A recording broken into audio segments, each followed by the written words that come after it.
bienvenidos a este cuarto semillero del primer ciclo Narrativas de Resistencia en Boston College.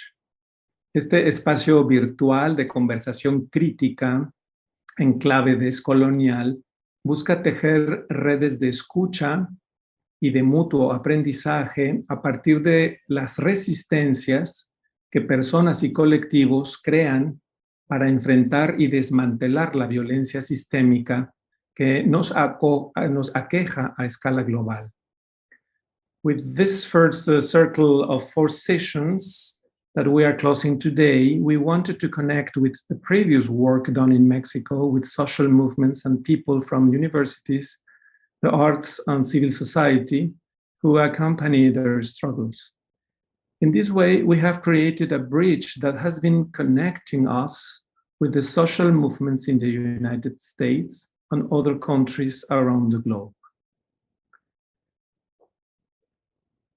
Quisiera ahora hacer una introducción general del tema de la movilidad humana.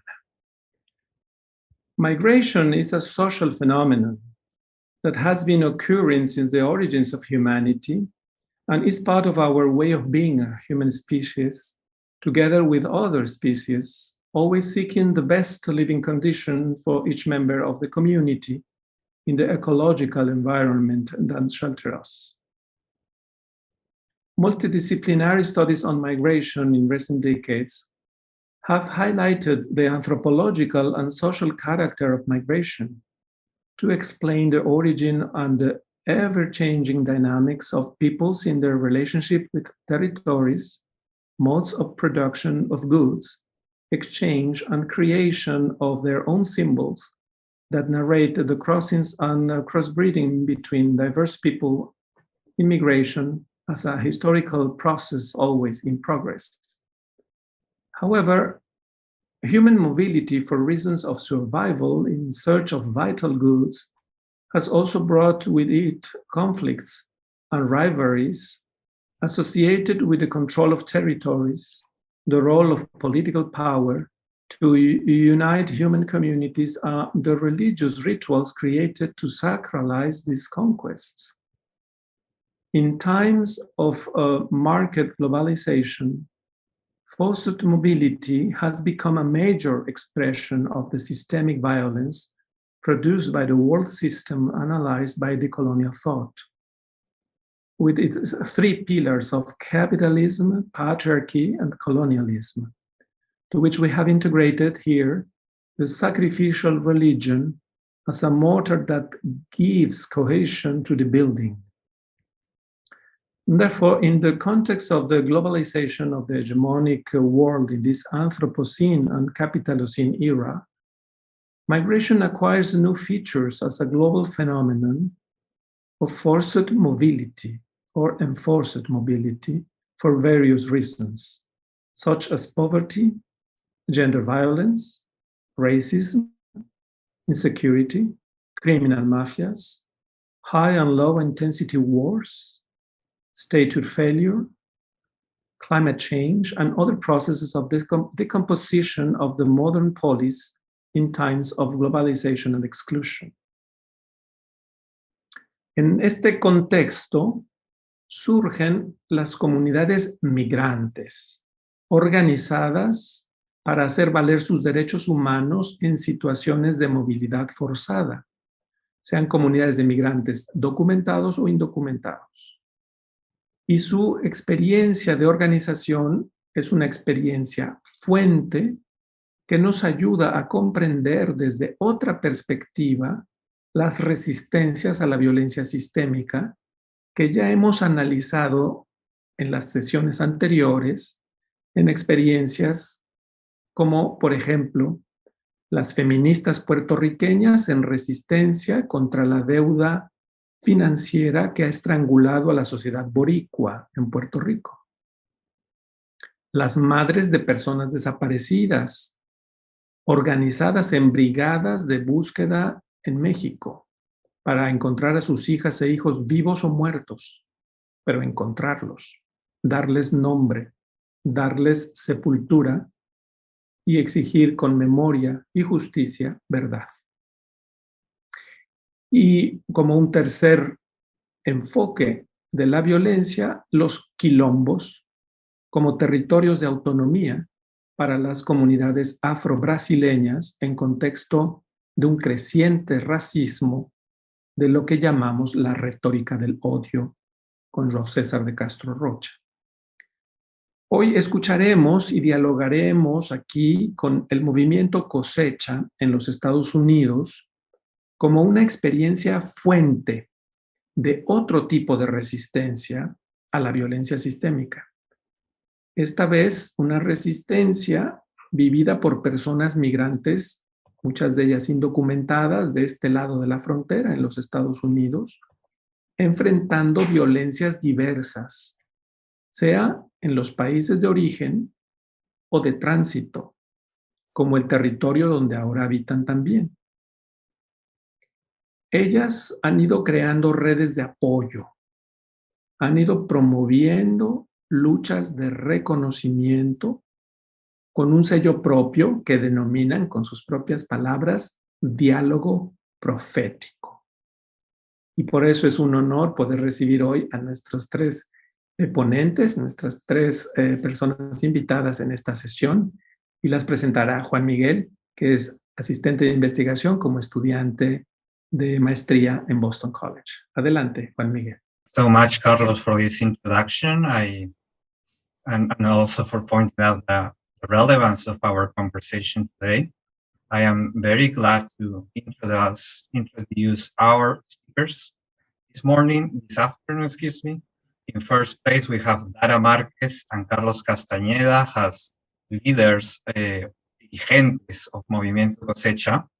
Dara is a volunteer community organizer for Movimiento Cosecha in Indiana, a national nonviolent movement fighting for permanent protection, dignity, and respect for all undocumented immigrants. Dara's work focuses on local campaigns aimed to enable undocumented workers and their families to live without fear of deportation or immediate separation from their families, such as incarceration. She currently leads political education workshops for local organizers and rising leaders of the dirigentes, pushing for a bill that will reinstate driver's licenses for all in Indiana. Marquez's attention to organizing with undocumented workers stems from her experience as a directly impacted immigrant. She immigrated to the United States as 3 years old from Apan Hidalgo, Mexico, with her family and grew up in Elkhart, Indiana, global leader in RV manufacturing. Y ahora presento a Carlos Castañeda en español. Él es un divulgador de saberes y pensares de nuestros pueblos. Actualmente participa en el movimiento Cosecha y está presente en varios estados de los Estados Unidos. Carlos nació en Sudamérica, en la región de los Andes peruanos, y emigró en los años 1990 a los Estados Unidos y actualmente vive en New Jersey. Carlos ha estado involucrado en diferentes espacios organizativos como iglesias y centros laborales. Hoy por hoy, Carlos continúa trabajando con cientos de familias inmigrantes, creando comunidad y poder popular, utilizando el método del diálogo profético. And finally, I will introduce Jenna Hunter Bowman, who is Associate Professor of Peace Studies and Christian Social Ethics and Director of Peace Studies at the Anabaptist Mennonite Biblical Seminary in Indiana. Her first book project, Witnessing Peace, Becoming Agents Under Duress in Colombia, is rooted in 10 years of peace building and research in Latin America. Additional publications include essays in the Journal of the Society of Christian Ethics, Political Theology, the Journal of Peace Building and Development, and the Mennonite Quarterly Review. Her current engaged research focuses on agents under duress in a different context, undocumented immigrants in the United States, and features collaboration with Movimiento Cosecha. Her research and teaching interests occur at the intersection of these studies is theology, political theology, engaged action research, ethnographically driven theology, and Latin American critical studies. With all that said, we will start listening to Dara Marquez's presentation. Gracias, Juan Miguel. Ahora, antes de escuchar a Dara Márquez y a Carlos Castaneda de Movimiento Cosecha, solo quisiera comentar, y después a Hannah Hunter-Bowman, que inicialmente les propusimos 3 preguntas detonadoras para que esta conversación pudiera tener como esta referencia. La primera, ¿qué violencias enfrentan? La segunda, ¿qué resistencias crean? Y la tercera, ¿qué espiritualidades les dan fuerza? Pero era solamente una indicación general, inicial, y ahora escucharemos lo que ellas quieran decir. Le damos pues la palabra, en primer lugar, a Dara Márquez. Bienvenida, Dara. Muchas gracias a todos por el espacio y emocionada de poder compartirles junto con el compañero Carlos y Jana sobre el trabajo que hemos estado pues siendo testigos de y también participando y apoyando para que pues se pueda llevar a cabo la lucha inmigrante creada y dirigida por personas indocumentadas directamente impactadas por las leyes que impactan nuestras vidas, pero también en las que faltan, ¿verdad? En ese contexto. Entonces, de mi parte, me gustaría empezar a compartirles un poco sobre lo que es Movimiento Cosecha, cuáles son las cosas que usamos, ¿verdad? Para poder conversar y poder compartirles la razón de nuestra lucha. Y mucho de eso resalta algunas de las preguntas que mencionó el compañero Carlos sobre lo que son las preguntas detonadoras, ¿verdad? ¿Cuáles son las guías para Movimiento Cosecha para así poder llevar a cabo el mensaje, este diálogo profético del que hablamos? Entonces voy a compartir aquí mi pantalla, ojalá lo puedan ver. Me dicen si no. Creo que sí, ok. Bueno, la presentación es en sí un guía, algo visual para poder compartirles, pero tal vez para los traductores me vaya a otra cosa. Pero digamos,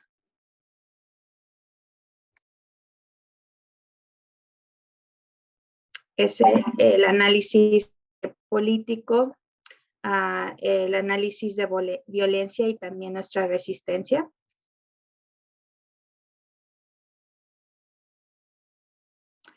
So aquí quería compartirles el lenguaje que nosotros usamos sobre quiénes somos específicamente. Particularmente somos trabajadores y nuestras familias que nos organizamos en nuestras comunidades, en nuestras propias ciudades o nuestras regiones alrededor del país. Ahorita mucho de las creatividades o las diferentes acciones que se están haciendo. Están en Nueva Jersey, en Georgia, en Indiana, en Massachusetts y también en Michigan. Y muchos de los estados que ahorita están activos lo están porque están haciendo una campaña para las licencias de conducir para todos. Muchos de estos estados, bueno, así como todos en el país, desde el 2004 al 2007 fue que se quitaron las licencias de manejo o cualquier forma de identificación. Entonces, ahorita la lucha es no tanto de nada de ciencia, ¿verdad? De mucha ciencia, es algo práctico que están luchando por esa protección básica que son las licencias. Pero la mayoría de nosotros somos trabajadores o familiares de trabajadores indocumentados que estamos luchando por el respeto, la dignidad y la protección permanente. A la misma vez, la formación de nuestras campañas son con el énfasis de traer la dignidad, ¿no? De enfatizar la dignidad que todos merecemos, no solamente nuestras familias ni las comunidades, pero también el mundo entero. Y también específicamente hemos estado envueltos en conversaciones, especialmente desde el 2020, cuando surgió mucha visibilidad sobre las vidas negras importan aquí en Estados Unidos. Cuando surgió esta visibilidad y también en torno a lo que estábamos viviendo en la pandemia ese mismo año, comenzamos a ser más intencionales sobre las conversaciones de otras luchas que no solamente son del tema de ser indocumentado, porque obviamente todo está relacionado, ¿no? Entonces, hablamos sobre el racismo, luchamos en contra del racismo, por la igualdad de género, y de igual manera le damos la bienvenida a todas las personas al movimiento, respetando su origen, raza, etnicidad y color. Y mucho de este lenguaje que les comparto es el lenguaje que se ha formado durante los años, donde nuestra base, nuestros líderes, que son personas indocumentadas, lo han querido enfatizar. Entonces les comparto eso. Tres cosas que mencioné ahorita, y son las tres cosas de las que siempre hablamos en las reuniones comunitarias, en los talleres que hagamos, en presentaciones, ¿verdad? Y nosotros enfatizamos estas tres cosas porque son las razones por las que podemos explicar, ¿no? Articular, además de lo que pues, hagamos, ¿no? Físicamente. Pero esas tres cosas son protección permanente, dignidad y respeto. Entonces, con estas cosas les quisiera compartir el análisis de nuestra comunidad sobre lo que cada de esas palabras o frases significa para nosotros, que también, por lo tanto, demuestra el tipo de violencia que hemos experienciado o la violencia que aún estamos teniendo en contra de nuestros cuerpos, de nuestras almas, ¿verdad? Aquí en Estados Unidos, y de qué forma estamos respondiendo, ¿no? Aquí es específicamente sobre la protección permanente. Muchas de las veces cuando tenemos conversaciones entre grupos de personas indocumentadas, la solución son los papeles, ¿no? Los papeles van a solucionar el hecho de que no podamos sacar una licencia. Los papeles nos protegerían en contra de la deportación, ¿verdad? Los papeles nos ayudarían tal vez buscar un mejor trabajo, a las personas que quisieran seguir estudiando una carrera o un certificado se le haría más fácil, porque tal vez para algunos estados ya podrían calificar para un costo más bajo. Entonces hay varias razones, ¿verdad? Por qué los papeles son la solución. Pero para nuestro análisis como Movimiento Cosecha, cuando hacemos reflexión sobre por qué tanto es que queremos o vemos a los papeles como la solución, de ahí resalta el hecho de que nosotros luchamos por la protección permanente, ¿no? Entonces, una de las preguntas que nos hacemos en nuevos grupos, en nuevas reuniones, es ¿qué hay detrás de nuestras historias como inmigrantes, ¿no? ¿Por qué es que dejamos nuestro país? Entonces, ahí se resaltan muchas cosas que se mencionaron aquí al principio, ¿no?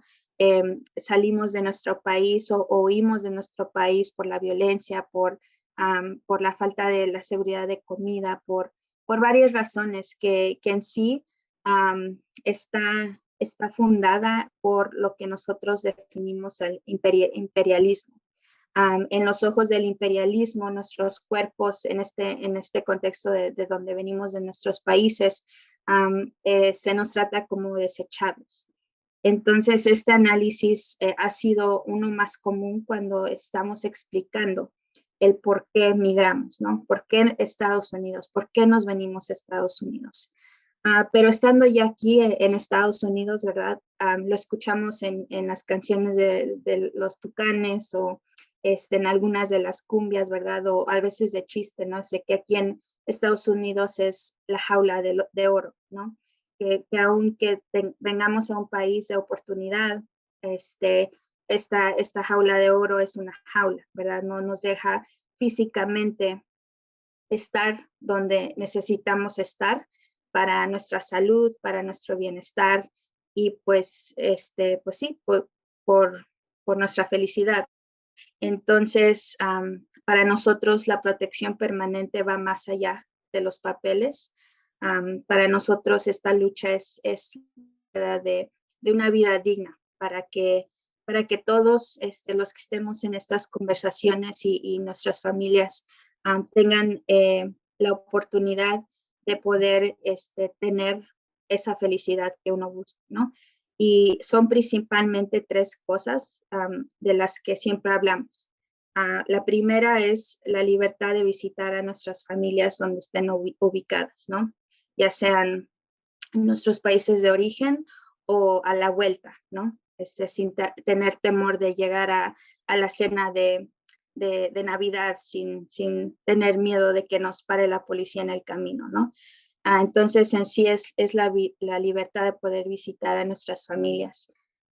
La segunda cosa es la libertad de vivir sin el miedo a la deportación. Entonces, cuando uno vive con ese miedo, ¿verdad? Toma más precaución y por lo tanto a veces nos limitamos de cosas que podrían traer más bienestar, ¿no? Para nosotros o nuestras familias. Algunos de los ejemplos que salen en la lucha de las licencias, por ejemplo, es que si uno puede manejar a unos 45 minutos a la playa, ¿no? Este es un viaje largo, pero solamente vamos a la playa, ¿no? No es nada fuera de lo común si estamos ahí, pero para muchas de nuestras familias ese es un miedo. Entonces, esta libertad de no tener ese miedo de que nos pare la policía, nos encuentre sin licencia, nos arreste y por lo tanto estemos vulnerables a la deportación y a nuestra separación de familia. Eso es por lo que estamos luchando, ¿no? En contra de eso. Y la tercera es la libertad de trabajar sin explotación. Entonces, muchos de nosotros y de nuestras familias que organizamos, pues son temas de conversación, ¿no? Especialmente se resaltó durante la pandemia, donde muchos de nosotros, y creo que es de más decirlo, ¿no? Porque a veces con sentido común podemos reconocer que pues la explotación y la necesidad de seguir produciendo en este país capitalista hizo que perdiéramos a seres queridos en la pandemia y también hizo que tuviéramos que reaccionar a una crisis, ¿verdad? Como familias impactadas. El siguiente tema es el respeto. En las conversaciones de respeto, específicamente hablamos sobre cómo nos tratan, ¿no? Cómo se nos trata en este país como seres humanos, como personas que viven en las mismas comunidades que otros, ¿verdad? Que otras personas que tal vez tengan un poco más acceso a recursos porque pueden hablar el inglés mejor o tal vez porque conocen a más personas que se les puede ayudar o simplemente porque tienen un trabajo o una posición oficial de gobierno, ¿no? Entonces, el respeto tiene mucho que ver con cómo se nos trata como persona, como familia y específicamente en este país está el tema de la persecución de la policía, ¿no? Eso es algo que siempre se resalta porque es ese miedo a tener cualquier interacción con algo que nos pueda separar de nuestros seres queridos. Entonces, aquí cuando llegamos a Estados Unidos, algo que resalta en nuestras conversaciones es de que nos cuidamos de más a la policía, ¿no? De la policía. Cuando recién llegábamos, algunos pues nos decían, no digan que no son de aquí, ¿no? O no digan que apenas llegaron a Estados Unidos o cualquier cosa que que pueda darles a la persona que esté de preguntón o preguntona sobre cuál sería tu estatus, ¿no? Entonces nos cuidamos de más en eso porque tenemos ese miedo de que se nos falte el respeto de nuestro cuerpo, ¿no? De que estemos aquí, que hayamos tomado una decisión de estar aquí de una forma no común, ¿verdad? No tradicional. Entonces, en este país, desgraciadamente, cuando se rompe una ley, cualquier ley, ¿verdad? Y es uno visto, se hace vulnerable al sistema de encarcelamiento, que no solamente impacta a la comunidad indocumentada, y eso es algo que hemos estado continuando de comprender, ¿verdad? Y también de reconocer que no solamente es el encarcelamiento, pero también es todo el sistema en sí que existe, que va en contra de los cuerpos especialmente los cuerpos negros y también los cuerpos de personas más vulnerables, nuestros compañeros trans inmigrantes, por ejemplo. Entonces, en esto, por eso es que seguimos exigiendo el respeto y que se nos den esos derechos humanos. Es por eso que, pues, respeto se pone mucho en la lista cuando conversamos. El tercer punto es la dignidad. Entonces, la dignidad para nosotros lo definimos como algo de cómo es que debemos ser tratados como seres humanos. En el hecho de las cosas que se nos niegan aquí en el país, al negarnos algo básico para nuestro bienestar como seres humanos, a pesar de nuestras experiencias o tal vez nuestro tiempo aquí en Estados Unidos, esa falta de algo es algo que se nos hace indignante, ¿no? Algo que nos quita el poder de poder decidir por nosotros mismos o de pronto también de poder proteger a lo que es de uno, ¿no?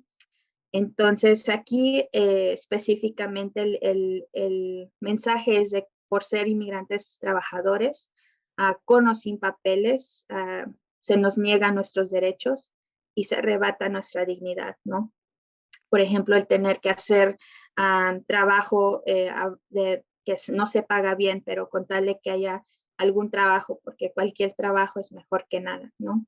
Es ese mensaje. Entonces, en este país nosotros reconocemos que no se respetan nuestros derechos, los derechos que merecemos y que es básicamente el trato a nuestros cuerpos y a nuestras vidas es basado en el beneficio monetario, de lo que se menciona es el capitalismo, ¿no? Entonces, este beneficio más que nada se resaltó durante la pandemia por el hecho de que pues teníamos que seguir trabajando, pero no solo eso, sino también no teníamos acceso a la ayuda o algún alivio que pudiera proveer para nosotros, para nuestras fuera trabajo o del Estado, ¿verdad? Entonces ahí fue cuando nosotros como movimiento respondimos a esa crisis, ¿no? Nosotros, uno mismo, es por eso que hablamos de cómo el pueblo salva al pueblo, ¿no? Entonces esta respuesta a la crisis es una forma de retomar lo que nosotros reconocemos como dignidad, ¿no? Retomar el poder en nuestras manos de que si el Estado no nos va a poder ayudar, aunque debe, ¿verdad? Proveer para la comida, para la gas, para la luz, para la renta. Entonces, yo mismo voy y me organizo con mi gente, ¿no?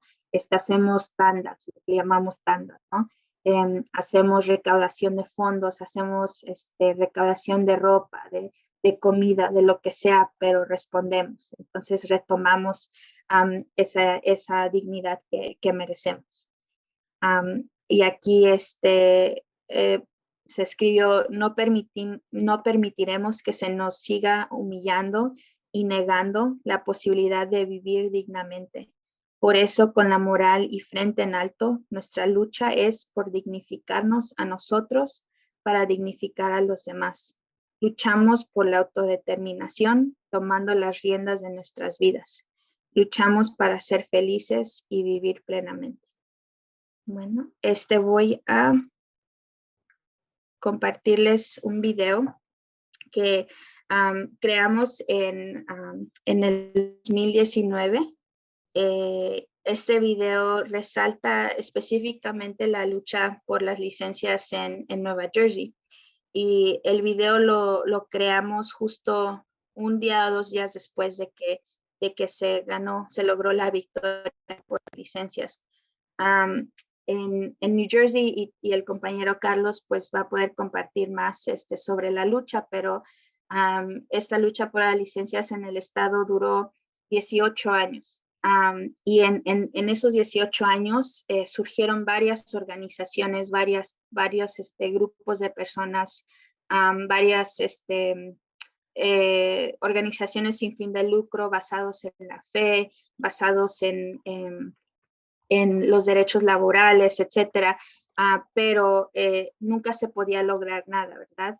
Y una de las razones por la que Cosecha comenzó, ¿verdad? Y especialmente porque Cosecha se hizo aún más relevante en Nueva Jersey, fue porque los luchadores de ese estado reconocieron que la forma en cómo se iba organizando en Nueva Jersey por las licencias era de una forma no conformista, pero que aún estábamos dispuestos a comprometer algo que iba en contra de nuestra dignidad o en contra de el respeto por el que luchamos, ¿no?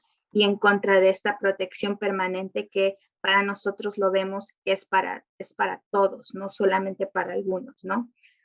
Por el simple hecho de que somos seres humanos.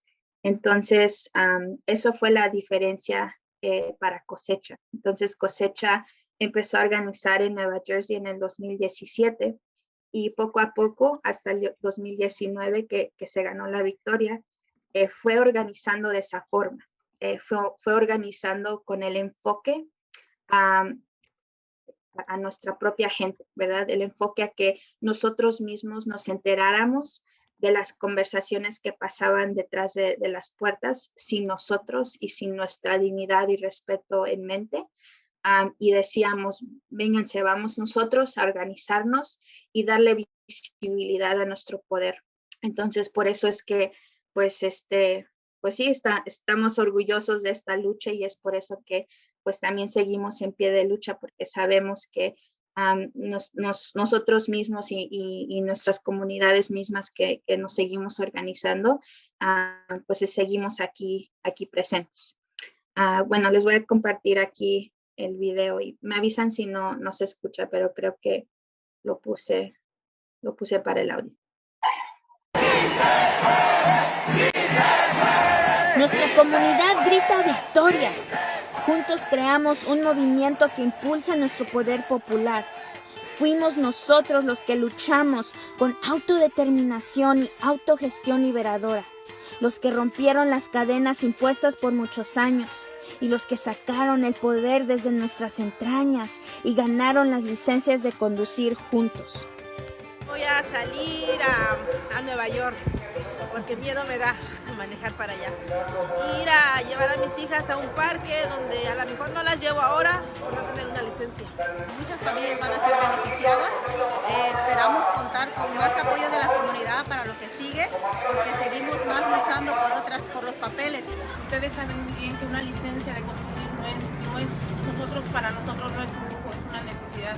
Todos los años podemos decir que en Nueva Jersey hay un cambio de tiempo, donde nuestra comunidad documentada no tiene miedo, ha salido a las calles y ha demostrado su poder.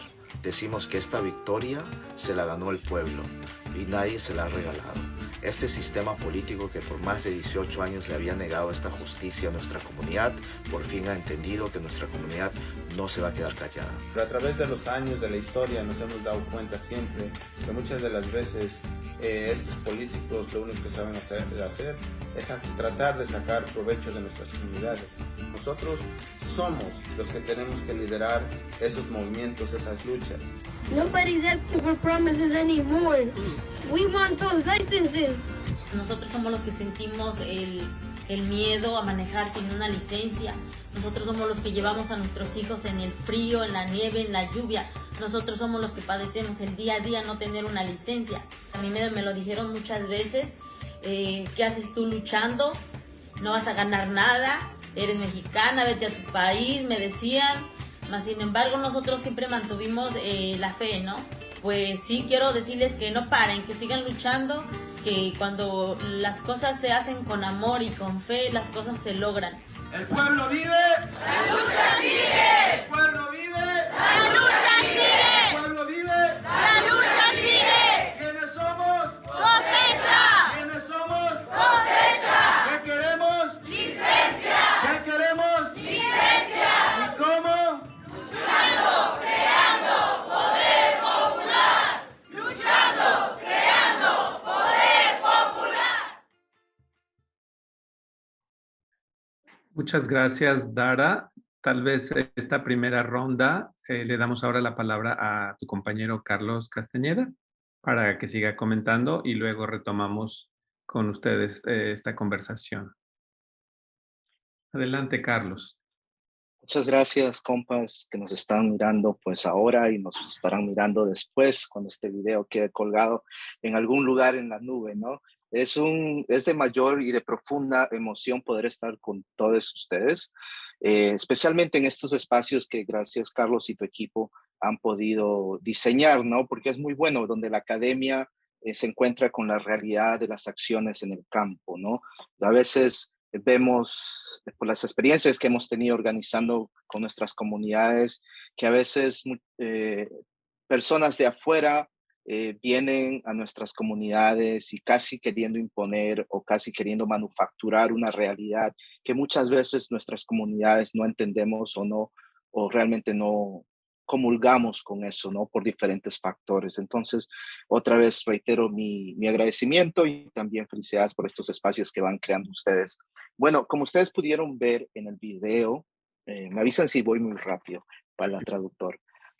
En este video que pudieron ver, pues es un resumen chiquito, ¿no? Es un resumen de 2 minutos, 3 minutos, pero realmente resume la lucha de todo un pueblo aquí en Nueva Jersey que duró, pues, más de 18 años. Imagínense 18 años luchando por un pedazo de plástico que te da acceso a manejar un vehículo y no poder ser detenido en la calle, después de ser detenido, ser tratado como criminal solamente por no tener una licencia y después mandarte a la migra y en la migra ser deportado. O sea, uno retroactivamente, si uno piensa, ¿no? Dice, cónchale, esto es, están locos la gente, ¿no? ¿Cómo va a ser posible que por una licencia de conducir van a tener que separar a cientos de familias? Y eso fue lo que sucedió por más de 18 años en Nueva Jersey. Si a ti te paraban sin una licencia de conducir, tú te llevaban a la migra y te deportaban y tu familia quedaba separada. Las cárceles de la migra aquí en Nueva Jersey desde muchos tiempos, más del 50% de las cárceles de la migra estaban llenos de personas, de familiares que no tenían licencia de conducir. Entonces, Cosecha comenzó a organizar aquí en Nueva Jersey como en el 2017, después de muchos años de ver que el status quo no iba para ningún lado, no cambiaba. Y las organizaciones que se llaman las ONGs o las non-profits, estaban trabajando, pero lo hacían de una manera muy tradicional y también de una manera muy, digamos, como rindiendo pleitesía al sistema político, que era el mismo sistema político que les estaba negando este acceso a toda una comunidad, ¿no? Entonces, ahí por ahí alguien dijo que con las herramientas del opresor no puedes derrumbar la casa del opresor. Tenemos que reconfigurarnos y recrear otra manera diferente de organizar. Y bueno, Cosecha en el 2017 dijimos, no vamos a hacer otra vez lo mismo que se ha venido haciendo y en vez de enfocarnos en los políticos, en la clase política y tratar de ganarnos sus favores o que nos digan, bueno, sí, les vamos a dar, nosotros no nos enfocamos en los políticos, sino nos fuimos a enfocarnos en lo que deberíamos haber siempre enfocado, que era el poder de nuestra comunidad.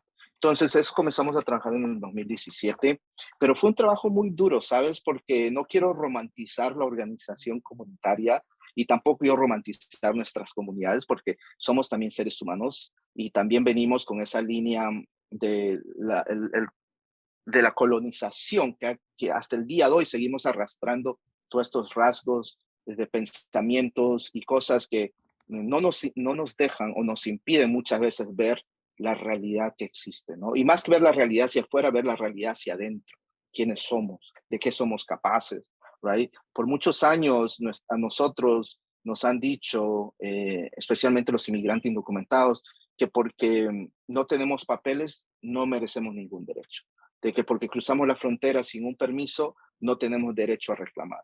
Y así, un sinfín de cosas que hace que en la psiquis de las personas, de nosotros, comenzamos a creernos esa mentira de que no nos merecemos nada por el simple hecho de haber cruzado una frontera sin un permiso, sin un papel. Pero bueno, al comienzo del 2017 comenzamos a reestructurar todo. Con nuestras comunidades comenzamos a llamar a reuniones comunitarias. Cada vez que entrábamos, antes de hablar de lo político, hablamos primero de nosotros. O sea, de quién éramos nosotros. Porque así como también, Carlos, arrastramos esos estragos de la colonización, también llevamos con nosotros una línea larga y profunda y poderosa del legado de nuestros ancestros, ¿no? De quiénes somos, de la resistencia que vino antes de nosotros, porque nosotros somos el producto de la resistencia de ayer, ¿me entiendes? Y los que vienen después de nosotros van a coger el trabajo de donde nosotros lo dejemos. Entonces, eso era lo primero que hacíamos con nuestra comunidad, reconocer quién éramos, reconocer lo fuerte que podemos ser y que hemos. El cruzar una frontera no es cualquier cosa, como estaban explicando en anteriores ediciones de este proyecto, las desapariciones forzadas en México, el cruzar la frontera. Tenemos unos compas con quien trabajamos también en Texas que se llama Casa Carmelitas. Casa Carmelita en El Paso, Texas, que da refugio y también un espacio organizativo para nuestros hermanos de la comunidad trans, que cuando cruzas la frontera, tú corres muchos riesgos. Ahora imagínate cruzar la frontera como trans, es mucho más riesgo. Y así se sigue sumando las capas de riesgos que uno tiene al momento de cruzar la frontera. O sea, no es fácil cruzar la frontera. El trauma que acarrea el cruzar la frontera, después el llegar a un lugar y seguir y encontrarte con otro trauma del sistema que te rechaza, desde cómo te ves, cómo hablas, right? Y todos esos prejuicios que ya tú te encuentras. Entonces, de trauma en trauma, nuestra comunidad va llegando. Entonces, ¿cómo poder primero echar para afuera esos traumas, descolonizarnos poco a poco, porque no es de la noche a la mañana, right? Descolonizarnos poco a poco y eso toma tiempo, pero aquí en New Jersey pudimos comenzar a hacer ese trabajo. Con toda esta comunidad, nuestra comunidad migrante trabajadora, comenzamos a coger al toro por los cuernos. Y salimos a las calles a veces sin permiso de la policía, porque la policía siempre decía, tienen que tener permiso, si no, no van a hacer las marchas. Nosotros salíamos como queríamos, porque al final del día las calles son del pueblo, ¿no? Eso es lo que decimos, las calles son del pueblo y si son del pueblo tenemos que tomarlas. Y salimos. Y lo que no se pudo hacer en 16 años del modo tradicional, de estar rindiéndole pleitesía a los políticos, de estar tratando de ganarnos sus favores de ellos, y lo hicimos en 2 años. La comunidad que dijo, ya no voy a hacer más lo mismo. Entonces, eso fue lo que resultó que en 2 años podamos ganar la licencia de conducir aquí en New Jersey. Que en esos 2 años y medio, Carlos, hemos visto que al final del día las licencias de conducir fue una excusa o un medio para un fin más grande. Porque no es en sí lo que se ganó el momento que se firmó la ley de licencias de conducir, sino es lo que se ganó en el proceso transformativo de los 2 años y medio contra una comunidad que ahora ve a los políticos de tú a tú, que ahora nos estamos descolonizando un poco más, que ya entendemos muchas cosas que lo experimentábamos, pero no teníamos un nombre todavía. Right? Entonces vamos caminando poco a poco, gradualmente, y no rompiendo esas cadenas que en el video decía. y también interseccionalmente con otros grupos, con otras comunidades que también están siendo oprimidas, que están siendo atacadas.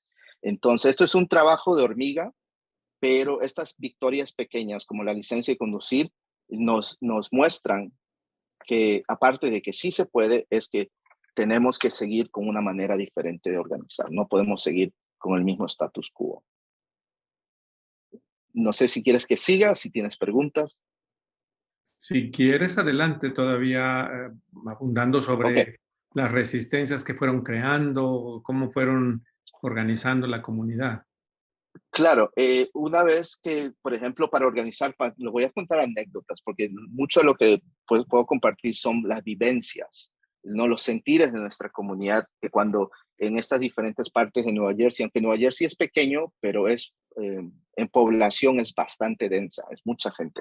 Entonces, uno de los ejemplos que cuando nosotros íbamos a organizar, no teníamos dinero, porque como somos un movimiento, no necesariamente recibimos dinero de fundaciones grandes o de partidos políticos. Entonces, ¿cómo financiar un movimiento, una campaña de conducir sin tener estos padrinos o madrinas grandes, ¿no? Entonces, básicamente, nuestra comunidad y un principio de cosecha es que todo lo que necesitamos ya está dentro de nuestras comunidades.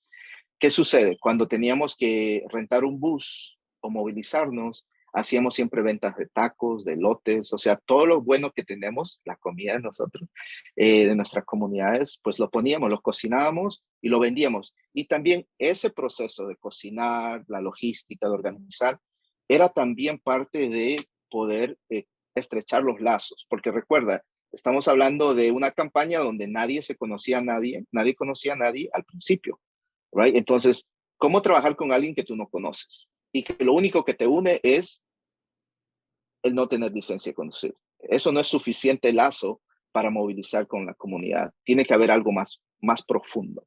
Entonces, a medida que íbamos cocinando, íbamos estrechando los lazos, especialmente las mujeres. Yo creo que en Nueva Jersey el movimiento cosecha, las mujeres lo lideran de arriba para abajo y ellas fueron las que sacaron adelante. Entonces, a través de sus comidas, también veíamos, por ejemplo, había miedo, Carlos, había miedo de que la gente creía que la migra iba a estar literal afuera de donde íbamos a ir a protestar, ¿no? Entonces la gente decía, no, yo no quiero ir porque ahí va a estar la policía o va a estar la migra.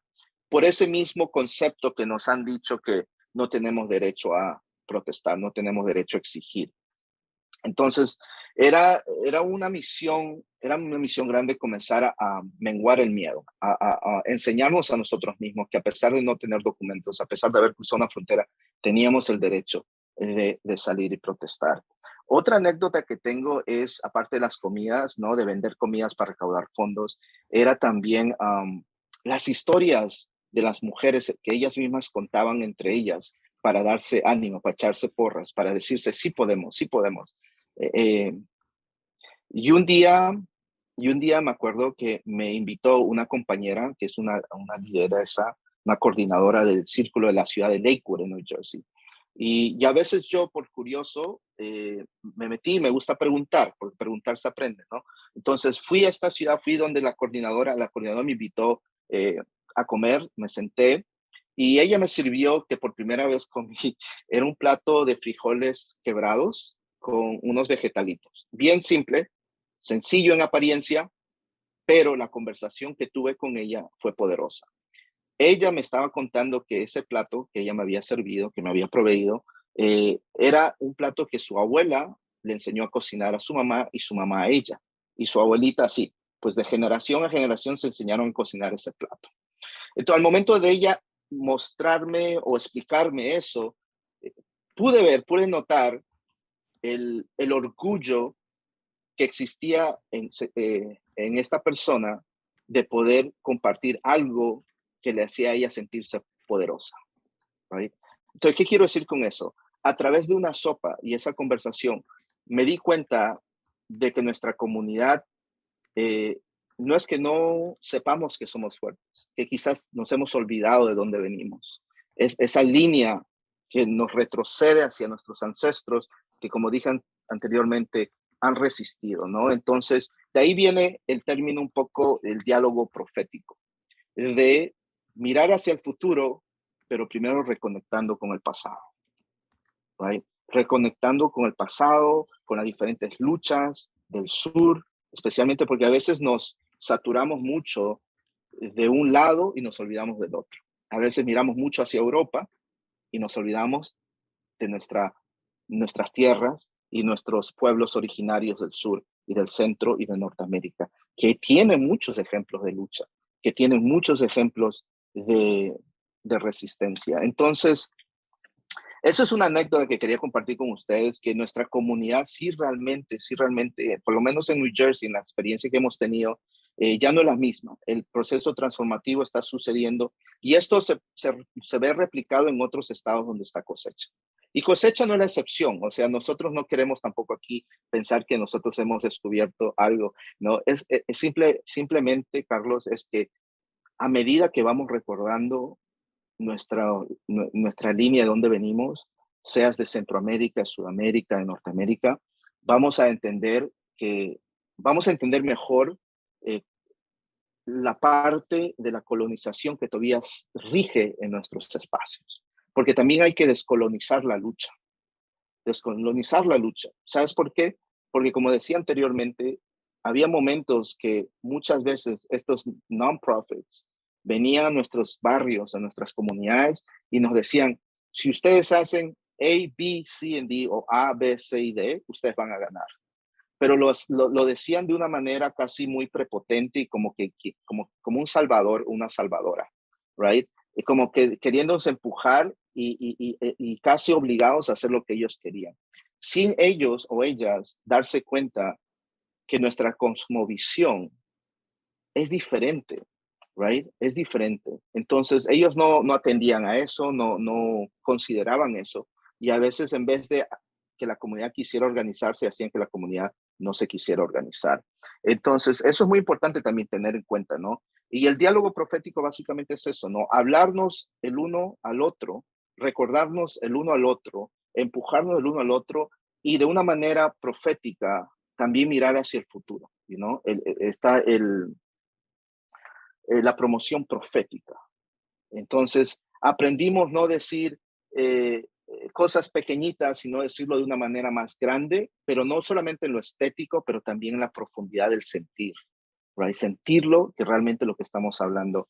Y poco a poco, esto ha estado calando en estos espacios donde nosotros nos movemos, donde la comunidad se está dando cuenta de su poder y poco a poco está dependiendo menos de las non-profits que quieren básicamente secuestrar el futuro de los pueblos con buena intención, supongo, o con buen espíritu de querer apoyar, pero al final del día no es más que un servilismo y un entreguismo hacia nuestros pueblos, ¿no? Por eso decimos dos cosas. No queremos salvadoras ni salvadores de afuera, ni tampoco caudillos de adentro.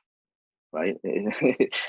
Tenemos ejemplos maravillosos, como por ejemplo, solo mencionar uno de tantos, de que sí podemos autogobernarnos, autodirigirnos, ¿no? Por ejemplo, tenemos el ejemplo de Michoacán, en Cherán, ¿no? Que a veces ahorita estamos con este discurso de la policía, abolir la policía, y mucha gente le parece como increíblemente imposible, ¿no? Pues veamos solamente un ejemplo entre muchos ejemplos de autogobernación, cómo los compañeros en Cherán expulsaron a los policías y a los partidos políticos y se están autogobernando. Los compas zapatistas, o sea, podemos ver mucho y por eso les digo, ¿no? Decimos nosotros en el Movimiento Cosecha, hay que parar el coche y seguir reflexionando. No podemos seguir por seguir, no podemos ponernos en piloto automático. Hay muchos ejemplos, especialmente de este lado del océano, de nuestra América o Abya Yala, que podemos replicar, ¿no? Pero siempre al fin del día tenemos que asegurarnos que sea algo que venga desde adentro hacia afuera y desde abajo hacia arriba. Ya, Wow. Muchísimas gracias, Carlos Tocayo, por esta primera ronda con una narrativa muy potente sobre lo que son las resistencias que se nutren de la vida de los ancestros en inmigración y que empoderan a las comunidades de un modo único y que han cambiado la lógica de la lucha por la dignidad, por el respeto, lo que Dara estuvo también explicando muy claramente y que Movimiento Cosecha pues ha ido desarrollando.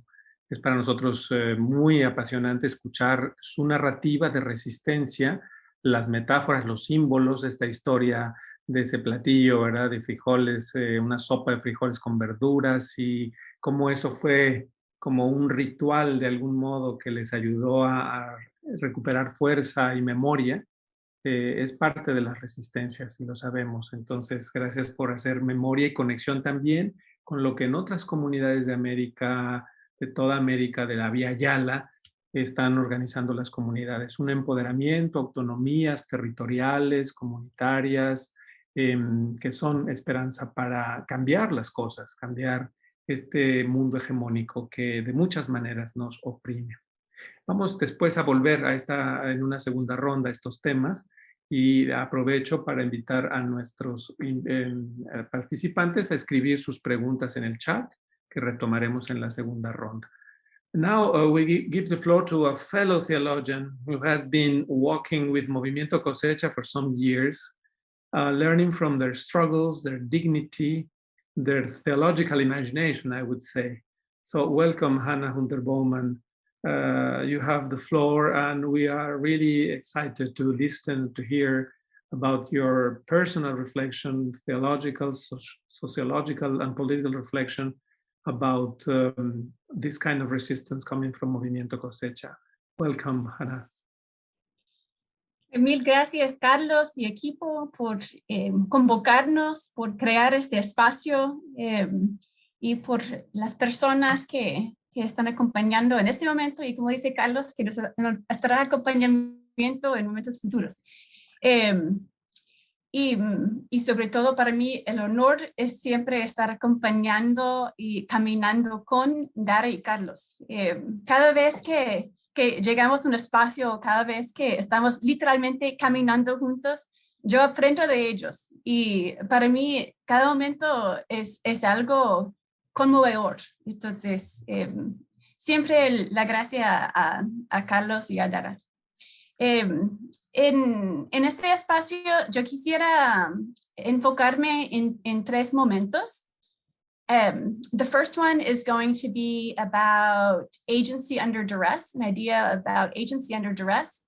The second is a theological reflection on agency under duress.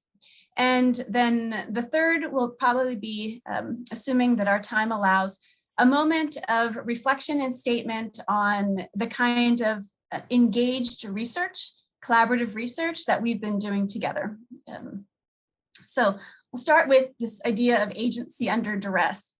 Dara and Carlos have detailed the various forms of violence that immigrants have suffered and continue to endure. Some Christian theologians rightly talk about complex and multifaceted reality of migration and immigrants in terms of social sin.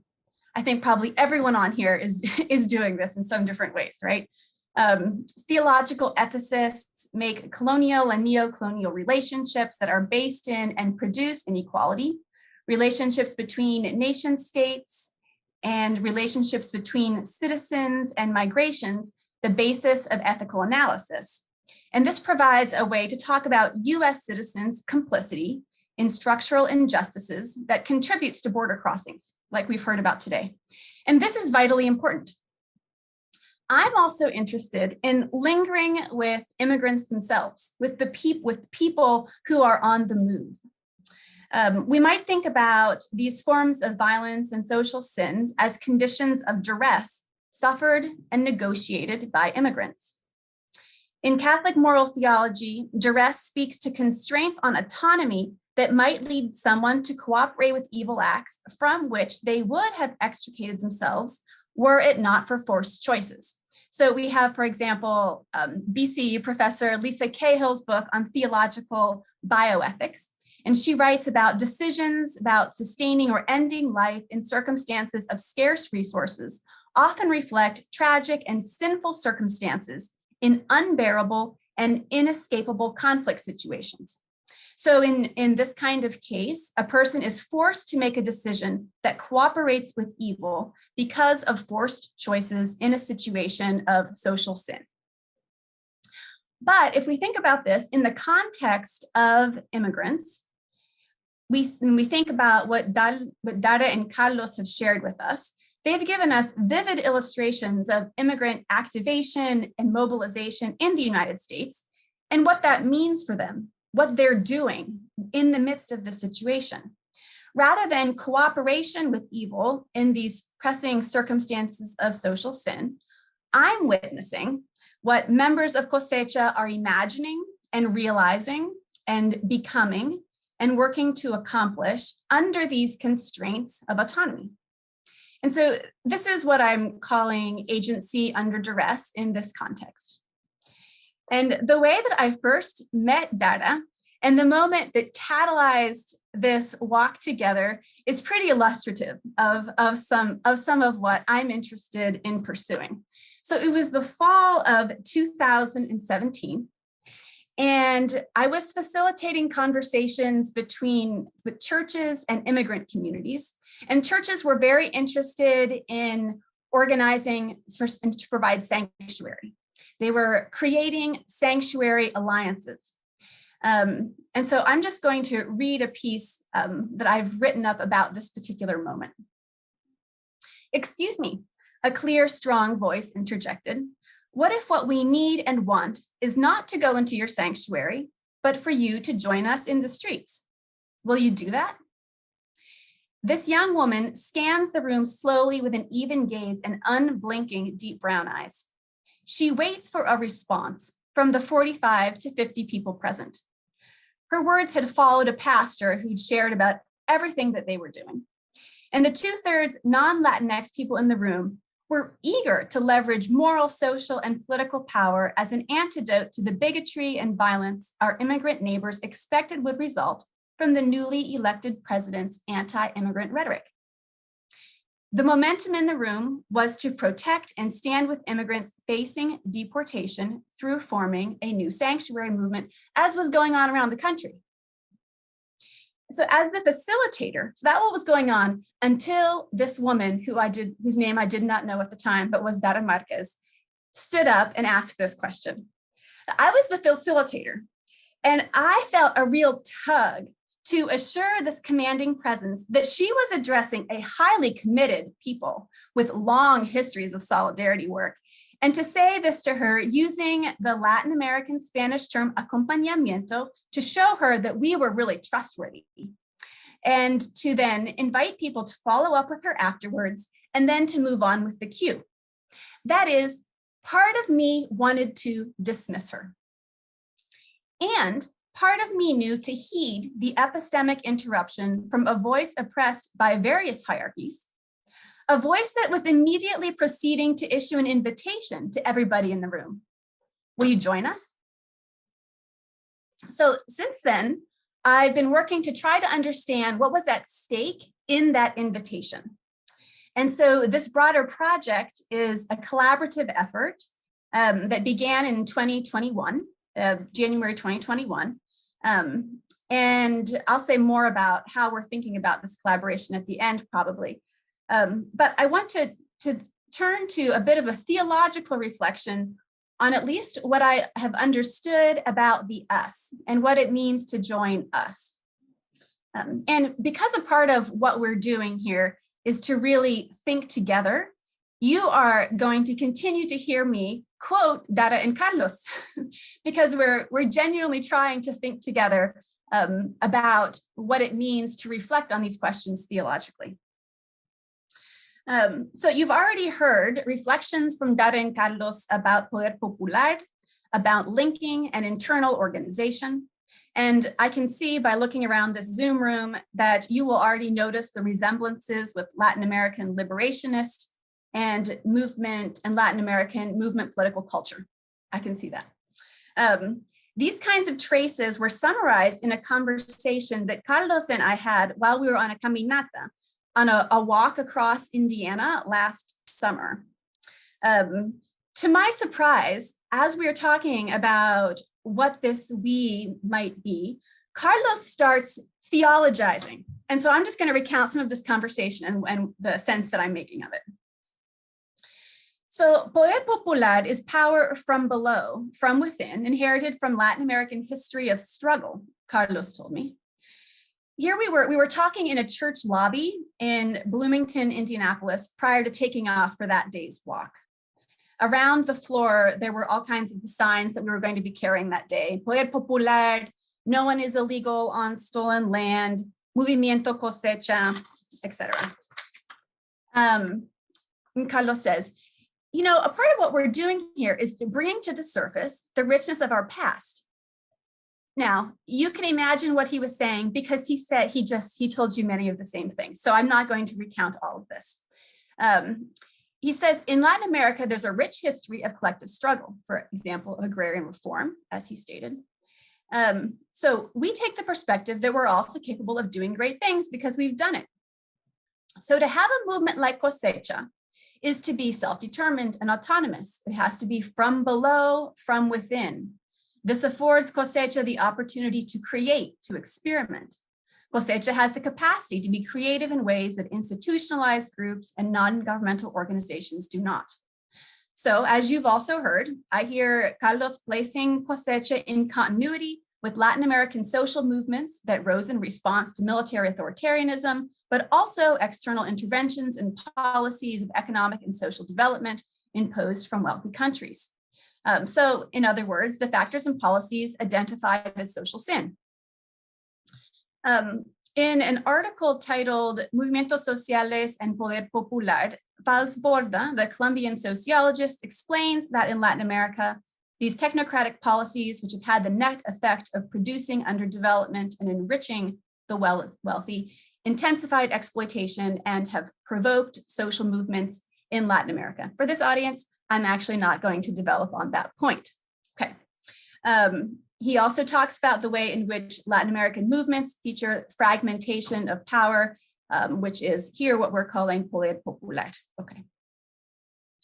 I want to jump to the next point in this conversation with Carlos, where he recounts the lessons he received both from the Sendero Luminoso as well as the Catechism of the Catholic Church, and the image from a book in a friend's house on God's dramatic return that was seared into his mind. That image, he says nonchalantly, and you can see this because you can look at him right now. This image, he says nonchalantly, together with the hope of revolution and promised of the priest, sparked an apocalyptic imagination. Now, at this point, I try not to show my surprise because I don't know Carlos very well, but I'm thinking, you have an apocalyptic imagination, tell me more. So it has culminated in this theopolitical statement. It surprises me, but I just asked him if he could elaborate. He goes on to say, well, it's like what Walter Benjamin talks about, and Metz as well. That is more or less what our communities on this side of the world feel and think. Not completely, but certain parts. What parts, I ask, curious. Well, the messianic, namely how the dead look to the living to do a certain degree of justice, to finish the processes they start. That connection to our ancestors, our communities in the South, their struggles to the legacies they left. We're very mystical, very spiritual also in that way. What has struck me about reading of the Messianic from Benjamin and Metz is that, as they say, many times people look to the distant future. I think what we need to refocus and say is that today is when we must do a lot more. We have to make it happen. It sounds very simple, but it's very powerful. I nod. It resonates with what I learned through working about 10 years with violence-affected communities in Colombia.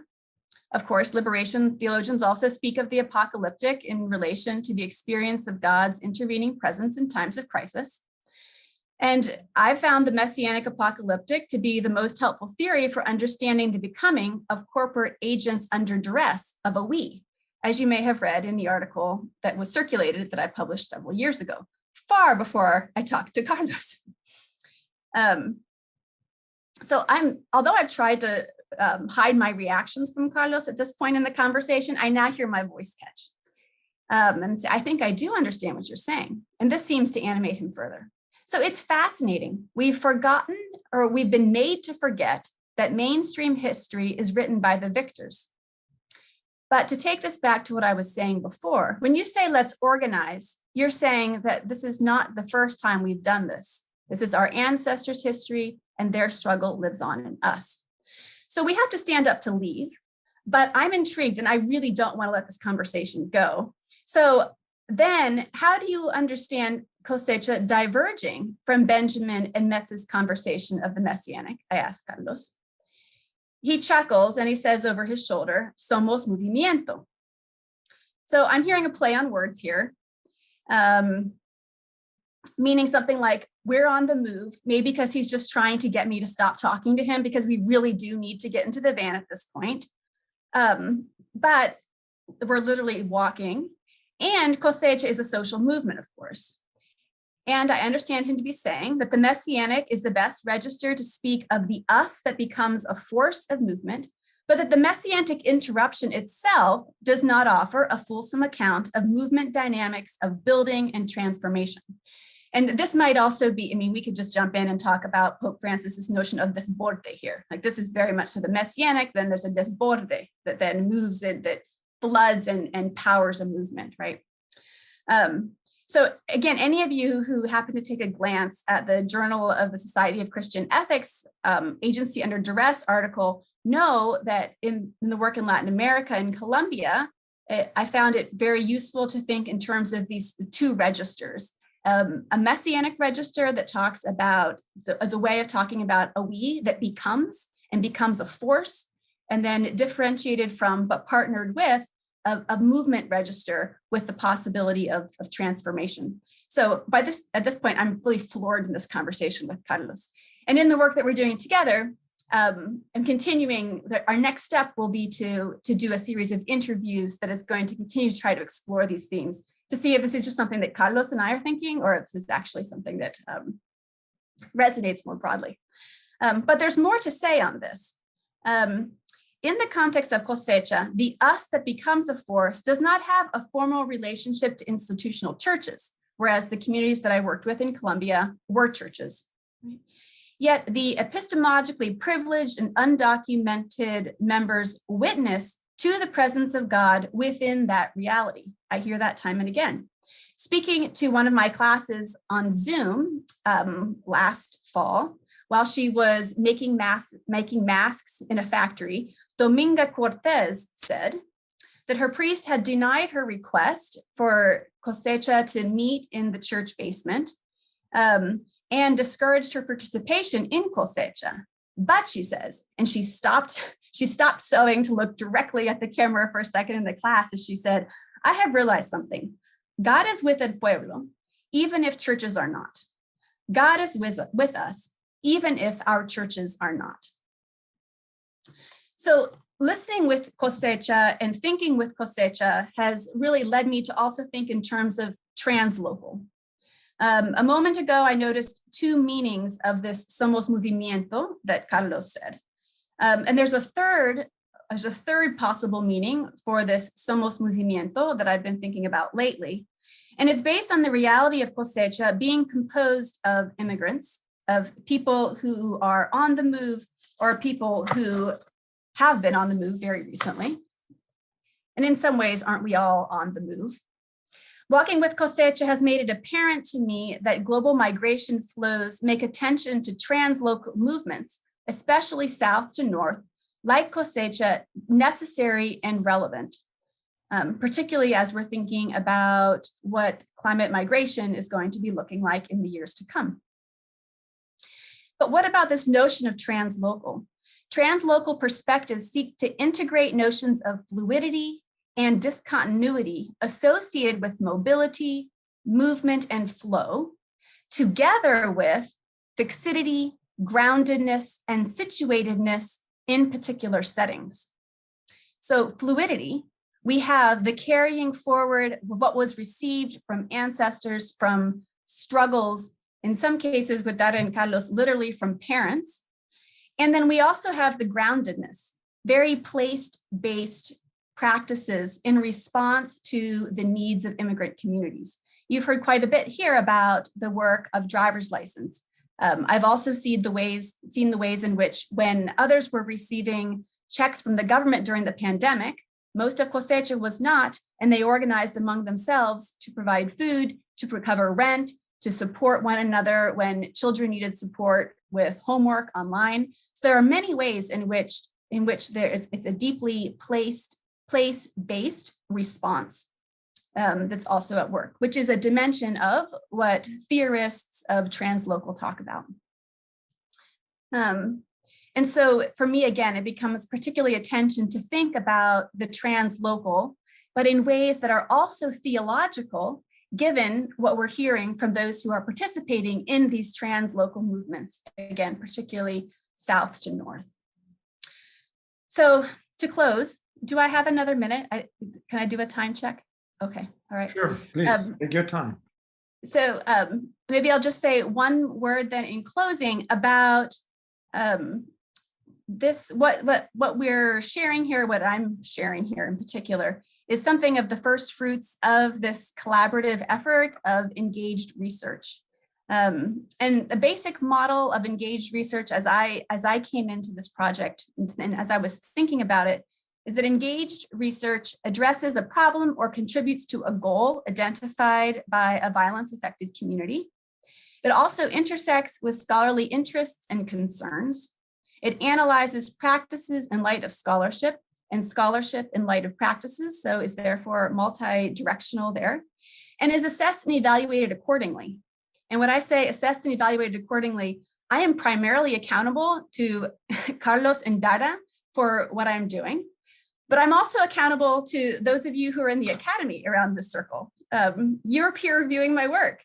I have to go through all of the same IRB, of course, regulations as everybody else. So this is what I mean by these multiple areas of accountability. And for me, very particularly, I'm sure we all have our different trajectories into this space, because I think in this circle, I'm probably in good company in ways that I'm not usually in good company in academic spaces in thinking about engaged research. For me, this arises from my work in Colombia, where Orlando Falsbordas and Paulo Freires were major influences in the areas of participant research. I'm also influenced by the work of community-based research and pedagogies, as well as, of course, the colonial, decolonial, and feminist literatures on reflexivity and methods of participant observation. So in terms of the particular problem that was brought to the fore that we're trying to address in this particular space, in this January conversation we had of January 2021, a number of Cosecha leaders in Indiana noted that much of Cosecha's base, as well as allies, are people of faith. But they noticed that churches tend to ignore immigrants' leadership, immigrants, the initiatives and the forms of knowledge they're bringing to the community, including with movements like Cosecha. And here, Dominga would be an example of this. And this propensity has contributed to forms of disconnection, including between people and their nourishing communities. And again, what Dominga said was representative of, or illustrative of this problem. And so then what I'm trying to think about with Cosecha is, what are the limitations of the common approaches? Why does this happen? Why do we do this? Why do these troubling assumptions exist? And then to explore different kinds of approaches that center immigrant agency. And this has been, I kind of started with this kind of lens, but for me, this has just been an invaluable opportunity to think about what does it mean to have methods and goals be consistent? What does it mean to think about integrating Cosecha's goals of dignity and respect into every conversation that we have? And it has provided some, I'm speaking for myself here, some profoundly human experiences, which of course, profoundly human experiences are profoundly sacred experiences. So my deepest gratitude will always be to Cosecha for this opportunity to learn and walk together. And with that, I will end my remarks. Thank you so much, Hannah, for bringing up here to the floor the colonial perspective as a scholar accompanying social movements and learning from them and with them, and also expanded the conversation with classical theoretical authors in Europe, in the Americas, and so on. So I think you are a kind of, your words now were mirroring in some way for many of us what we are trying to do ourselves. So thank you for sharing your own thoughts about that. I invite the people here, we are gathered, it's a small group of 15 people, to share with Hannah, Dara, and Carlos our thoughts, our questions. If you would like to ask something, Ernesto Valiente, please, the floor is yours. Thank you, Carlos. Thank you, Carlos, Dara, and Jana. This is really, it's very powerful. And I was wondering as you were talking about the formation of the participants from within. How, you know, Carlos, you were talking, for example, about cooking and how that created community, you know, and how you guys develop values of dignity and respect. But also, I imagine you have to educate each other, or we have to educate each other about the political reality in which we live, what is going on right now in a specific moment. And at the same time, we have to be working on decolonializing our own worldview. But that process happened within Cosecha. Can you say a little bit more about that? How does conscientization it's developed in Cosecha? Gracias, Ernesto, por la pregunta. Y sí, pues es un desafío, ¿no? Porque es un trabajo de ambas manos, ¿no? Por un lado estás descolonializándote y por otro lado estás agudizando tu educación política, ¿no? O sea, no puedes parar uno para hacer el otro porque te quedas desbalanceado. Y en nuestras comunidades con Cosecha es lo mismo, tenemos que mantener el ritmo, pero sin alejarnos de lo natural y lo auténtico. Okay. Por ejemplo, como había mencionado anteriormente Ernesto, nosotros trabajamos con otros compas de otras organizaciones que quizás, digamos, en este mundo de las ideas ya más estructuradas, en buena fe vienen y quieren como mostrarnos como un libro, ¿no? Mira, como la Biblia o algo así, ¿no? De una manera, en buena fe lo digo, good intentions, pero no necesariamente funciona así, porque la dinámica del ser humano es movibles. Un día quieres algo y otro día no lo quieres. Entonces, para poder tener un poco de disciplina y enrumbarte en ese proceso de educación política y descolonizarse, primero la persona tiene que sentir el deseo, right? El deseo de querer cambiar su entorno, no solamente material, o sea, su condición material, pero también sus ganas de querer aprender más. Y por lo menos en Movimiento Cosecha vemos que predominantemente la mayoría de personas en Cosecha son mujeres. La mayoría de las compañeras, ellas reciben entre nosotros, hablamos de temas como que es quien uno se sienta a tomar el café o a tomar una sopa y hablamos de temas políticos. Y lo que comienza siempre como base de estas conversaciones es la experiencia de ellas, nuestras experiencias propias. O sea, nadie nos tiene que venir a decir que el Estado nos está chingando porque lo sentimos en la piel, lo sentimos en el cuerpo, lo sentimos en todos lados, ¿no? Entonces, eso es base para la educación política de nosotros. Lo que yo estoy sintiendo, ¿cómo se llama? Y ya, por ejemplo, si cogemos un libro o alguna otra organización o grupo pues nos quiere hacer una presentación, pues nosotros ya más o menos conectamos nuestra experiencia con el nombre que se le da a esta opresión, ¿no? Entonces, es un trabajo, yo creo, colectivo. La descolonización, así como es individual, en el sentido uno tiene que descolonizarse la mente, también es un trabajo colectivo. No podemos pretender que somos, digamos, una isla en medio del océano, sino que es colectivo. Y pues, tratando de darte un ejemplo, Ernesto, a ver, de lo que te estoy hablando, pudiese ser rápidamente...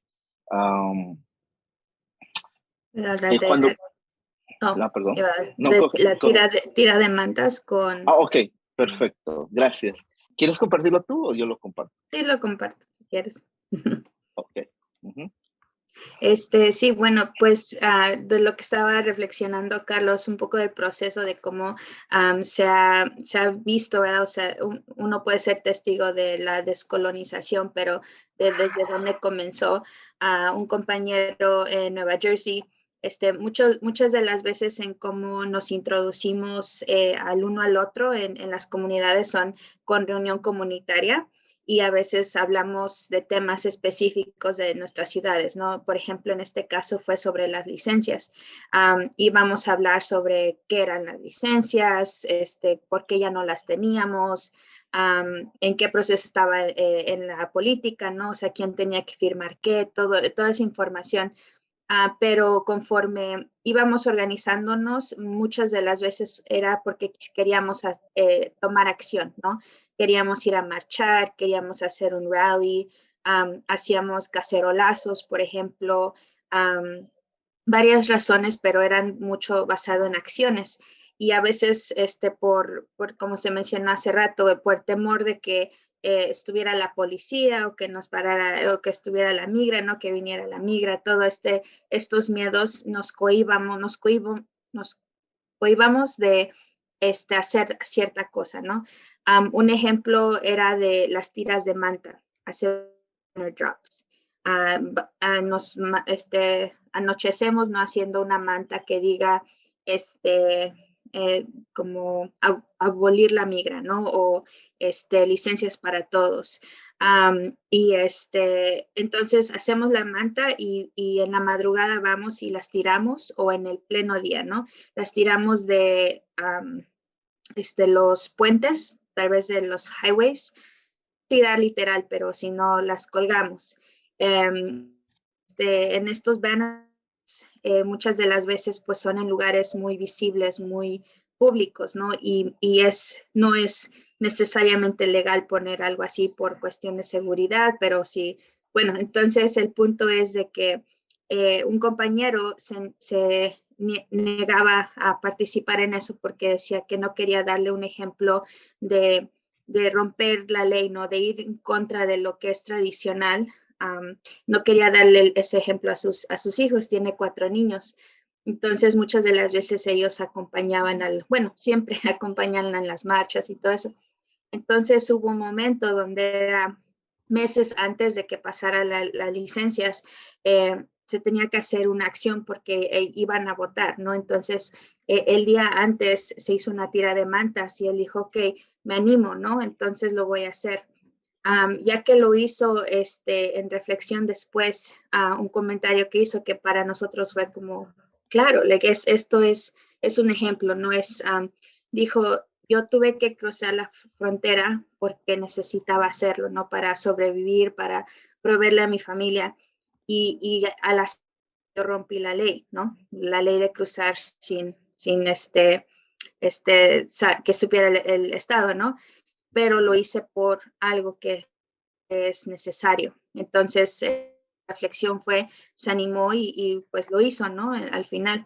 Entonces, eso es un ejemplo de muchas de las cosas porque aunque no tengamos poder de voto, como persona indocumentada, tenemos el poder de darle visibilidad a quienes somos y que dónde estamos, ¿no? Entonces, de esa forma ha sido algo que hemos visto. Muchas gracias. Me ilumina mucho. Muchas gracias.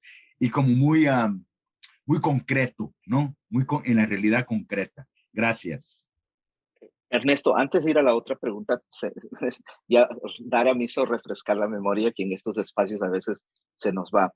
En esa anécdota que está contando la compañera Dara, este compañero, vamos a llamarle José para no dar su nombre, José, en el momento, él tenía esta noción de la ley y el orden, ¿no? El law and order, que realmente nos martillan la cabeza que la ley y el orden la tenemos que nosotros seguir y someternos, ¿no? Ahora imagínate como inmigrantes sin estatus, mucho más, para no llamar la atención. Entonces, este compa, teniendo esta visión de la ley y el orden, de repente atreverse a tirar una manta en un puente donde tú no estás supuesto a tirar para traer una visibilidad porque los noticieros, la televisión no nos querían dar cobertura. Entonces nuestro propio medio de comunicación eran las mantas, el medio de comunicación popular. Pero esas mantas grandes que colgaban de un puente que cuando la gente pasa ve, ¿no? Todo eso. Entonces, ¿qué sucede? Este compa le tomó, imagínate, haciendo la manta él mismo, ¿cómo debe haber estado reflexionando?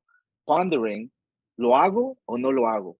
Shoot, ¿qué le digo a mis hijos cuando se enteren que yo rompí la ley? Right? O sea, ese proceso transformativo que agudiza nuestra educación política lo hacemos, o sea, nosotros mismos desde abajo hacia arriba y desde adentro afuera. Cuando el man colgó la manta, cuando llegamos ahí, él fue el primero que se puso rápido, porque tenemos que hacerlo todo en 3 minutos. Él fue el que lideró, cogió la manta rápido, colgó todo, pum, él fue el que lideró todo. Entonces, ¿qué sucede? Él rompió un paradigma, él descolonizó un fragmento de su lucha. Es decir, que la ley y el orden no necesariamente tiene el interés del pueblo, especialmente el pueblo inmigrante, como eje, ¿no? La ley y el orden favorece a la clase dominante, no a la clase trabajadora. En eso quería solamente ahondar. Ya. Ahora sí, con las siguientes preguntas, compas. Sí, muchas gracias. La conversación se ha puesto bien interesante y sin duda por lo poderoso de sus testimonios y de sus historias, ¿no? Realmente narrativas de resistencia que nos interpelan profundamente, ¿no? Hay algunas preguntas que han puesto en el chat, que las voy a intentar resumir.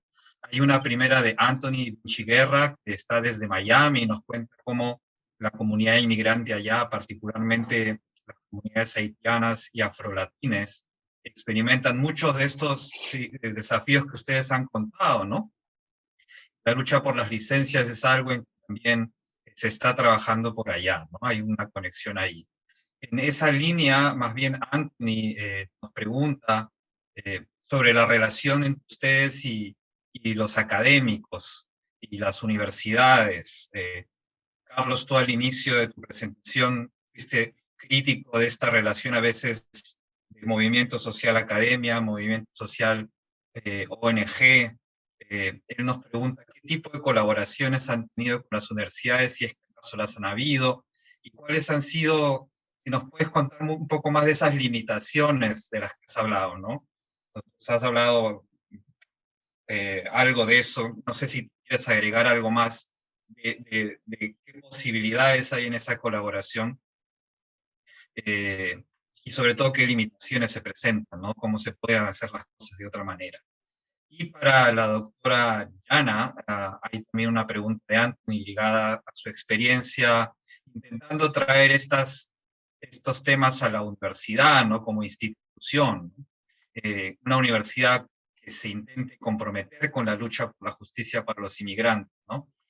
Su experiencia trabajando en universidad, ¿hay algo que valga la pena contar, alguna experiencia ahí, no sé, acompañamiento público de la universidad, a grupos como Cosecha, admisiones y becas, son ejemplos que pone aquí Anthony, ¿no? Contratos a nivel de servicios y protección a los empleados o a los estudiantes indocumentados. Estas son preguntas que trae Anthony. Laurel tenía también algo que decir, no sé si la escuchamos. Ahora está traduciendo. Quizá más adelante. ¿Por qué no le damos la Voy palabra? con la última pregunta de Nemo, entonces, que también creo que vale la pena una pregunta de Nemo Castelli para Dara y Carlos. Neto hablaba sobre la concientización política. Nemo nos invita a pensar sobre las relaciones en la familia, ¿no?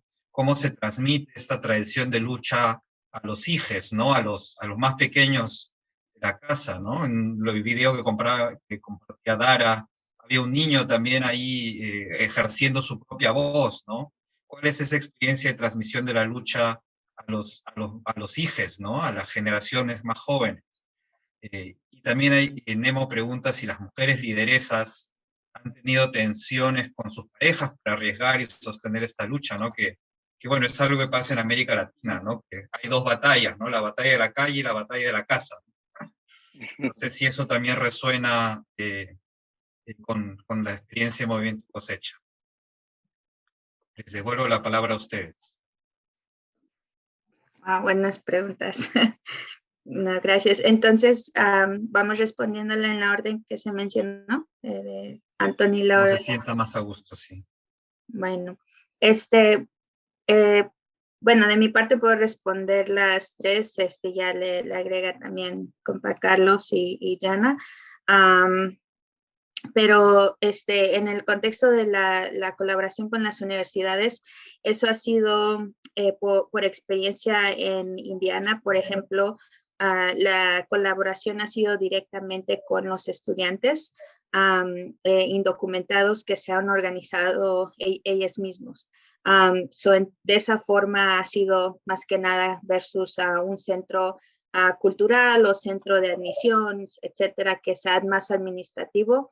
En realidad eso no se ha buscado ni tampoco se ha como expandido, ¿no? Porque en realidad para nosotros lo traducimos la misma forma en el no bailar con los políticos, es no bailar con los administradores, con los estudiantes directamente. Muchas de las acciones a veces son mejor organizadas por ellas. Las acciones, por ejemplo, las marchas o los rallies, los plantones que se hagan durante el año. Entonces, eso de esa forma se ha colaborado. También por ejemplo, en Nueva Jersey ha habido colaboración en New Brunswick, New Jersey, también con Rutgers University, pero no ha sido de nuevo con los administradores, sino con el sindicato, ¿no? De los grad students o también de los profesores y viceversa. Esa colaboración siempre ha sido mutua y muy intencional con las necesidades de la comunidad, más que nada. En el aspecto de la pregunta de Nemo, es interesante porque sí es algo que se resalta en nuestros testimonios, especialmente como mujeres o las mamás, ¿no? Las reflexiones en cómo muchos hablan sobre como decir, oh, tienes otra reunión, no hemos ido a comer o no hemos ido al cine en mucho tiempo, ¿no? Porque cada fin de semana hay reunión o hay una acción, tipo así, esas reflexiones se han dado. Pero al final, al cabo, las mujeres cuando se han expresado, han dado estas reflexiones, hablan sobre también cómo los niños mismos luego andan cantando los cánticos, que hacemos como licencias, sí, promesas, no, y pues los niños ahí andan también cantando, o también se traen a sus parejas, o sea, ha habido varias formas en cómo lo han podido tratar de, no sé cómo decir en español, address, de una forma que puedan involucrar a la familia. Definitivamente sí ha habido tensión, ¿no? En el aspecto de familia, pero en general con relaciones que se crean, ¿no? De amigues, de parejas, etcétera, entre el movimiento. Uno de los principios de Cosecha es sobre la reciprocidad. Entonces, de esa misma forma se traduce, ¿no? Cuando estemos hablando de creando relaciones de reciprocidad, de que se da, se toma, etcétera, pero en sí es el querer crear ese ambiente en el movimiento para que podamos proveernos de uno al otro, ¿no? Si es tiempo más disponible o tal vez a veces se convierte en monetario, ¿no? Si las compañeras necesitan un poco más de apoyo monetario para poder pagar la gas de la semana o sí, cualquier cosa que se necesite para que podamos tener esas interacciones saludables y balanceadas entre lo que es el trabajo de movimiento, pero también lo que es las relaciones de la familia o de la comunidad. No sé si quieren agregar más, Carlos o Jana. Okay. Bueno, voy a tratar de recordar las preguntas porque no puedo leerlas mientras veo la pantalla.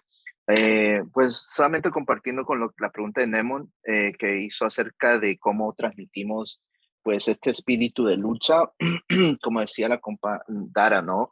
Los niños comienzan a repetir, pero también utilizamos mucho lo que es el arte y la cultura, las manualidades, o sea, siempre asegurándonos que los niños no digan o repitan algo por el simple hecho de repetir, sino que entiendan. Y los padres son muy buenos en eso. Los padres cuando llegan a la casa cuando están sirviendo la comida, cuando están en familia, los niños preguntan, ¿no? Mamá, ¿por qué Dara dice licencia sí, promesas no? Entonces los padres tienen esa oportunidad de poder explicarles más detalladamente por qué luchan, por qué el Estado les prohíbe hacer esto, por qué les limita. Entonces, esto abre un espacio para que los padres transmitan la información, pero también comiencen ese proceso de que el compa Ernesto había preguntado, ¿no? De esta educación política gradual y paulatinamente que los niños van desarrollando a medida que van creciendo. Y también con la pregunta de Nemon, de cómo lidian las parejas en el movimiento, porque es mucha tensión, o sea, tienes a dos adultos que trabajan tiempo completo, a veces hasta tiempo y medio completo, y a veces no hay tiempo, pero regularmente lo que ha sucedido en el movimiento, como dije anteriormente, las compañeras han sido las que han estado más presentes, y los hombres, viendo a sus esposas metidas o organizando tanto tiempo, quieren saber dónde está mi pareja, dónde está mi esposa, dónde está mi compañera, ¿no? Y comienzan a llegar, digamos, a una reunión comunitaria y el hombre escucha lo que se habla y el hombre comienza paulatinamente también a adherirse y meterse y sumergirse en el movimiento y termina siendo ya la familia entera, ¿no? Completa, ya no solamente la mamá, que fue la primera que escuchó y llegó a las reuniones, sino que ahora es el papá y los niños. Entonces, Movimiento Cosecha en su mayoría es un movimiento familiar, ¿no? De toda la familia. Anthony preguntó, no sé si fue Anthony que preguntó acerca de las escuelas, pero para la persona que preguntó de las escuelas, pues hemos tenido aquí en Nueva Jersey, tenemos los aliados de la Universidad de Rutgers, como los sindicatos, que en la ciudad de Rutgers, un ejemplo para darles la relación que tenemos, ellos, la ciudad de Rutgers, el alcalde, perdón, de la ciudad de New Brunswick, donde está la Universidad de Rutgers, mandó a demoler una escuela de niños de padres inmigrantes. El 98% eran niños de padres inmigrantes y los mandó, les querían mandar a un terreno contaminado de cancerígenos y químicos tóxicos para la salud. Entonces, ¿qué sucedió? Nosotros fuimos y le dijimos a Rutgers, con Rutgers trabajando al sindicato, ¿cómo puede ser posible que Rutgers, la universidad que queda aquí en New Brunswick, está siendo cómplice de querer mandar a nuestros hijos a un lugar contaminado?